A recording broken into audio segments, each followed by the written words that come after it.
So hello प्यारे बच्चों, I hope आप लोग खूब जम के मेहनत कर रहे होंगे और ये जो हमारी नई सीरीज है इससे आपको बेनिफिट हो रहा होगा, जिसमें हम लोग टॉपिक वाइज सारी चीज़ें डिस्कस कर रहे हैं ताकि आपका जो टॉपिक में कमांड है, जो पर्टिकुलर टॉपिक है उस पर जो कमांड है वो थोड़ा सा और स्ट्रांग हो। तो उसी सीरीज में आज हम लोग जो है वो इस एटम वाले टॉपिक को डिस्कस करेंगे। तो चलिए स्टार्ट करते हैं अपना पहला क्वेश्चन और देखते हैं कि वो कैसे किया जाएगा।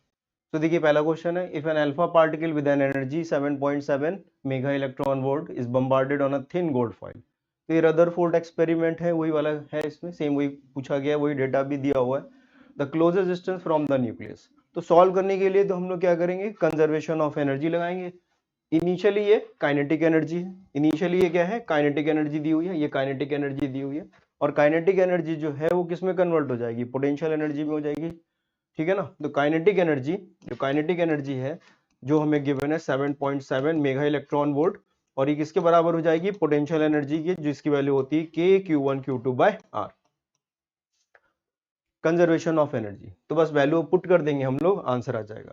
तो यहां से अगर आप देखें तो ये आर की वैल्यू हम लोग कितनी लिख सकते हैं, आर इज इक्वल टू के Q1 Q2 divided by 7.7 mega electron volt. तो मेगा को हम लोग लिख देंगे 10 की पावर 6, और ये ई का मतलब 1.6 10 की पावर माइनस 19। ऊपर देख लेते हैं क्या क्या आएगा, ये आएगा 9 इंटू 10 की power 9 charge 2e alpha particle 2e, ठीक है ना। और 79 इंटू ई, ये गोल्ड का दिया हुआ है हमें कितना 79 देखिए दिया हुआ है, डिवाइडेड बाय 7.7 इंटू 10 की पावर 6 मेगा इंटू ई। तो एक ई से ई कैंसिल हो जाएगा, आप इसको सॉल्व करोगे तो आपके पास 2.95 इंटू 10 की पावर माइनस 14 आ जाएगा।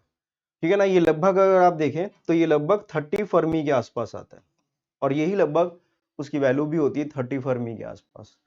तो ये क्वेश्चन जनरली हम लोग सीबीएसई वगैरह में भी कर लेते हैं, और शायद एनसीईआरटी में दिया भी है, आप आराम से इसको कर सकते हो। तुम्हारा कौन सा ऑप्शन करेक्ट आ गया बच्चों, ये फोर्थ वाला ऑप्शन हमारा करेक्ट है। ऑब्वियसली इसमें कैलकुलेशन है, थोड़ा कैलकुलेशन ध्यान से करिए, लेकिन क्वेश्चन की अप्रोच बिल्कुल सिंपल सी है और बहुत आराम से हम लोग कर लेते हैं। ठीक है, आई होप समझ में आ गया होगा। अगला सवाल करते हैं। ये भी इजी क्वेश्चन है, पहले क्वेश्चन पढ़ेंगे और फिर इसको करेंगे। The energy of an electron in an orbit, bore दिया में, तो हमें मालूम है एनर्जी कितनी होती है, E equal to minus E not by n square. ये ग्राउंड स्टेट है, यहाँ पे कह रहे हैं कि ये ई नॉट जो है वो ग्राउंड स्टेट है। तो सवाल थोड़ा पढ़ लीजिए पहले से आप, इसकी वैल्यू पुट कर देते हैं। तो 0.04 equal to minus E not by, ये भी ई नॉट दिया हुआ है, एन स्क्वायर। तो ये कैंसिल हो गया, तो एन स्क्वायर और ये माइनस माइनस प्लस हो गया, तो एन स्क्वायर की वैल्यू 25 आ जाएगी। ये 1 बाय एन स्क्वायर लिखा है ना, ये 1 बाय एन स्क्वायर, और ये लिखा है 0.04, इसको आप हटाओगे तो ये 100 आ जाएगा, इसकी वैल्यू 1 बाय 25 आ जाएगी। एन की वैल्यू कितनी आ गई बच्चों, 5 आ गई। ठीक है, अब देख लेते हैं angular momentum L equal to n h upon 2 pi, यही बोर्स पोस्टुलेट था। ठीक है ना। अब आप देखिए L 2 पाई इधर मल्टीप्लाई कर दीजिए डिवाइडेड बाय H, ये किसके बराबर है, N के बराबर, और आपसे पूछा गया है 2 पाई L डिवाइडेड बाय H। तो एक्चुअली में कुछ और नहीं बल्कि N ही पूछ रहे हैं आपसे घुमा फिरा के, और N की वैल्यू कितनी आ गई 5, तो आंसर कितना आ गया 5। तो 5 आंसर आ गया हमारा, बिल्कुल इजी सा सवाल था, आराम से हो जाता है। अगला सवाल करते हैं। The smallest wavelength of the Lyman series is 91, the difference between the minimum wavelength of Paschen and Balmer पूछा गया आपसे, है ना।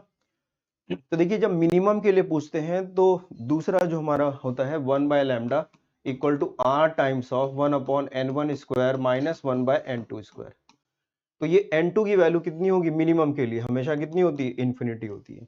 ठीक है, और हमें मालूम है कि लाइमन n इक्वल टू 1 के लिए होता है, n इक्वल टू 2 के लिए कौन सा होता है, बाल्मर, और n इक्वल टू 3 के लिए क्या आता है, पास्चन। पास्चन इसके लिए आता है मिनिमम, इसके लिए होना चाहिए, ये बाल्मर, और फिर ये लाइमन। ठीक है, तो अगर हम लाइमन के लिए लिखें तो lambda L equal to R, ये वैल्यू हो जाएगी 1 upon 1 square minus 1 by infinity. तो यहाँ से लैम्डा एल की वैल्यू आपके पास आ गई 1 बाय आर, और वो किसके बराबर है, 91 नैनोमीटर के। तो अभी फिलहाल हम लोग इसको ऐसे ध्यान रखते हैं, फिर अभी इसका यूज कर लेंगे। अब आते हैं बाल्मर और पास्चन की जो वेवलेंथ है उनका माइनस करना पड़ेगा। तो पहले हम लोग देख लेते हैं कि इनकी मिनिमम वेवलेंथ क्या आती है, फिर उसको सॉल्व करते हैं। तो लाइमन के लिए अगर हमने कर लिया, बाल्मर के लिए आते हैं। तो बाल्मर के लिए ये वैल्यू आ गई, ये आर ये वैल्यू आ जाएगी 1/2² माइनस 1/∞। तो ये लैम्डा बी यानी बाल्मर के लिए आ गई कितनी 4/r। अब इसी तरह से हम लोग पास्चन के लिए देख लें। पास्चन के लिए ये r ये होता है 1/3² माइनस 1/∞। तो ये लैम्डा पी यानी कि पास्चन के लिए लिखा है p, तो ये 9/r आ गई, है ना। अब आपको क्या करना है, minus lambda p minus lambda b कर देंगे तो ये 9/r minus 4/r, you will get delta, ये आ रहा है हमारे पास कितना 5/r। तो 5 मल्टीप्लाइड बाय 1/r और r कितना था 1/r 91, तो वैल्यू कितनी आ गई 5 और ये कितना आ गया 45। तो 445 नैनोमीटर आंसर है हमारा। देख लीजिए एक बार आप आराम से इसको, 545 नैनोमीटर इस तरह से आंसर आ गया। तो बिल्कुल आसानी से फ्लो में पूरा सवाल हो जाता है, लेकिन क्वेश्चंस मेमोरी बेस्ड ही है तो ध्यान रखिए, ठीक है ना। अब इसी जगह पर मान लीजिए क्वेश्चन में ये मिनिमम की जगह मैक्सिमम देते, तो मैक्सिमम के लिए हम इमीडिएट वाला नंबर लेते, तो ये 1 2 हो जाता, फिर उधर 2 3 हो जाता और 3 4 हो जाता, ठीक है ना। तो फिलहाल आंसर अपना 2 आ गया, मतलब 455 आ गया। चलिए अगला सवाल करते हैं हम लोग अब इसमें और भी। ये वाला क्वेश्चन देखते हैं। The two electron are moving in hydrogen like atom with speed given आपको respectively, the radii of the orbits are nearly same. तो कह रहे हैं रेडियस लगभग सेम है and the possible energy state इसकी हमें पता करनी। तो हमें मालूम है कि जो वेलोसिटी होती है that is proportional to z/n होती है, और r जो होता है प्रोपोर्शनल टू n²/z होता है। तो ये हमें मालूम है, रेडियस n²/z के प्रोपोर्शनल होता है और वेलोसिटी z/n के प्रोपोर्शनल होती है। हमें ये पता होता है, हम लोग पढ़ते हैं इस बारे में, डिराइव भी करते हैं, बहुत बड़ी सी क्वेश्चन आती है, फिर ई हम लोग निकालते हैं, सब सॉल्व करते हैं। तो फिलहाल ये कर लेते हैं। तो v1/v2 की वैल्यू z1/z2 टाइम्स कितना हो जाएगा n2/n1 के बराबर हो जाएगी। जरा v की वैल्यू देख लेते हैं, 3 × 10 की पावर 5 और ये दिया है 2.5 × 10 की power 5 equal to z1/z2 times of n2/n1। इसको सॉल्व करेंगे, ये ऊपर आ जाएगा 6/5 और इसको भी इधर ले जाइए तो ये n1/n2 हो गया जो कि z1/z2 के बराबर है। तो 6 times of n1 divided by 5 times of n2 equal to z1/z2 आ गया। अब हम लोग जरा ये रेडियस वाले पे काम करते हैं, क्या कह रहे हैं यहाँ पर। अभी तो हमारे पास एक कंडीशन आ गई, इसका यूज कहीं करना होगा तो हम इसको कर लेंगे। तो यहाँ पे कह रहे हैं रेडियस बराबर है, तो अगर r1 की वैल्यू कह रहे हैं r2 के बराबर है तो n1² इक्वल टू n2² तो यहाँ से हम निकालेंगे n1² divided by n2² equal to z1/z2, ये आ जाएगा। और z1/z2 की वैल्यू कितनी दी है 6n1 डिवाइडेड बाय 5n2। तो अगर आप देखें यहाँ से तो हम लोग ये वाला टर्म कैंसिल कर लेंगे आराम से। कौन सा, ये वाला टर्म कैंसिल कर दीजिए, n1 n2 से एक ये कैंसिल कर दीजिए, तो n1/n2 की वैल्यू n1/n2 6/5 यानी कि 6/5। तो n1 की वैल्यू 6 हो सकती है और n2 की वैल्यू ये स्टेट हो सकती है। तो कौन सा ऑप्शन हमारे लिए सही रहेगा इसमें, बताओ ना। तो ये लास्ट वाला ऑप्शन देखिए, कुछ कुछ सही लग रहा है, कुछ नहीं सही ही लग रहा है। तो 6 और 5 जो है स्टेट इसकी पॉसिबल है, ठीक है ना, n1/n2 की। चलिए नेक्स्ट क्वेश्चन अब हम लोग करते हैं इसका। सो बच्चों देखते हैं ये वाला सवाल, पहले क्वेश्चन पढ़ेंगे और फिर करेंगे। The electron make a transition from higher energy orbit n1 to the lower energy n2, और लिथियम दिया हुआ है। तो लिथियम जो है ये हाइड्रोजन लाइक के लिए हम लोग इसमें z की वैल्यू कितनी 3 पुट करते हैं, ठीक है ना। और हमें क्या दिया हुआ है n1 प्लस n2 की वैल्यू हमें 4 दी हुई है और n2 माइनस n1 की वैल्यू हमें 2 दी हुई है। तो हमें मालूम है कि E जो है हाइड्रोजन लाइक के लिए हम लोग क्या यूज करते हैं -13.6 z²/n², ये तो यूज करते हैं एक्चुअली में, एनर्जी का ये फॉर्मूला होता है। अब क्योंकि ये हाइड्रोजन लाइक दिया हुआ है यानी लिथियम दिया है, लिथियम के लिए z की वैल्यू 3 पुट कर देंगे। तो पहले फिलहाल हमें इसको सॉल्व करना है, तो आप सॉल्व करोगे, ऐड कर देंगे, n1 n1 कैंसिल हो जाएगा, 2 टाइम्स ऑफ n2 की वैल्यू 6 हो जाएगी, तो n2 की वैल्यू कितनी आ जाएगी 3 और n1 की वैल्यू कितनी आ गई 1। तो जो ट्रांजिशन हो रहा है वो 1 से लेके कहां तक हो रहा है, n इक्वल टू 1 से n इक्वल टू 3 तक हो रहा है, ठीक है ना। तो यहां पर हो रहा है, ठीक है ना, 3 से 1 में हो रहा है, यहाँ पर आपको बताना। तो कितना फोटोन निकलेगा, यानी 3 से 1 तक ये जंप करके आया है, तो आपको बताना है। तो फॉर्मूला क्या लगा देंगे हम लोग, ठीक है। तो अब यहाँ से निकालना है हम लोग को, तो ये E की वैल्यू हम लोग इसको जरा सॉल्व करते हैं।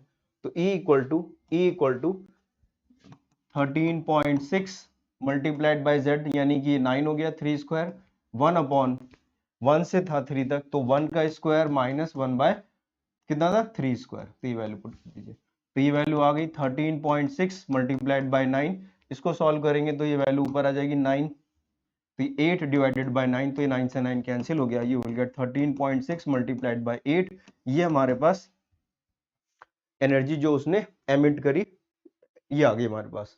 ये आई हमारे पास किसमें, इलेक्ट्रॉन वोल्ट में, ये वैल्यू आ गई इलेक्ट्रॉन वोल्ट में।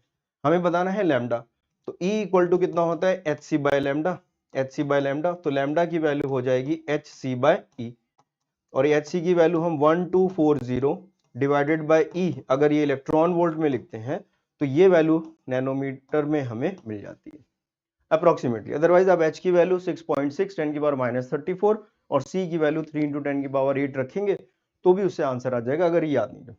सॉल्व करेंगे इसको हम लोग तो ये लगभग 11.8 नैनोमीटर के आसपास आंसर आ जाता है। इसको सॉल्व करेंगे, E की वैल्यू ये यहाँ पर आप पुट कर दीजिए, तो हमारे पास आंसर क्या आ जाएगा। आपसे आंसर पूछा गया है सेंटीमीटर में, तो कौन सा ऑप्शन हमारे लिए करेक्ट है, ये फर्स्ट वाला ऑप्शन जो है ये हमारे लिए कैसा हो जाएगा, करेक्ट हो जाएगा। ठीक है ना, तो फर्स्ट ऑप्शन जो है इसमें वो करेक्ट है, ये कुछ ठीक है। 1.14 10 की पावर -6 सेंटीमीटर, सेंटीमीटर में याद रखिए पूछा गया आपसे, मीटर में नहीं पूछा जा रहा।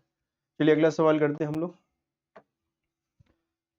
The energy required to excite the electron from the first Bohr orbit, तो फर्स्ट बोर ऑर्बिट की बात कर रहे हैं, तो E की value -13.6 divided by n square, ठीक है ना, फर्स्ट से सेकंड पे। तो हमें क्या निकालना, E1 की वैल्यू सॉल्व करेंगे तो -13.6, E2 की वैल्यू सॉल्व करेंगे तो -13.6 डिवाइडेड बाय 2 यानी कि 4, ये वैल्यू आ जाएगी -3.4। तो आप डेल्टा E यानी कि निकालेंगे तो ये वैल्यू आ जाएगी 10.2 इलेक्ट्रॉन वोल्ट। तो ये कितना आ गया 10.2 इंटू 1.6 10 की पावर -19 सॉल्व करेंगे तो you will get in joule. ये इलेक्ट्रॉन वोल्ट में आ रहा था ना बच्चों, सॉल्व करेंगे तो कौन सा आंसर आ जाएगा, फर्स्ट वाला ऑप्शन हमारा आ जाएगा। तो हमारे पास ये फर्स्ट वाला इसका आंसर आ जाएगा 1.634 10 की पावर -18 जूल, वही एक आंसर मैच करता है। तो हम लोग ने जितने भी 2026 में एटम के क्वेश्चंस आए थे ये सारे हम लोग ने कर लिए। तो आई होप आप लोग को सारी चीजें समझ में आ गई होंगी। Wish you all the best, take care and good bye.